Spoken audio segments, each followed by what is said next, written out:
اللهم اجعل هذه السنة الجديدة سنة خير وبركة على أمي وأبي. اللهم ارزقهم الصحة والعافية وطول العمر في طاعتك. اللهم اجعلهم من السعداء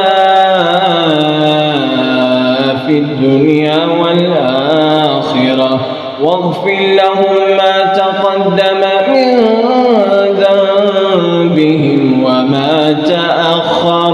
اللهم اجعل كل أيامهم فرحا ورضا وسعادة، وارزقني برهم والإحسان إليهم يا أرحم الراحمين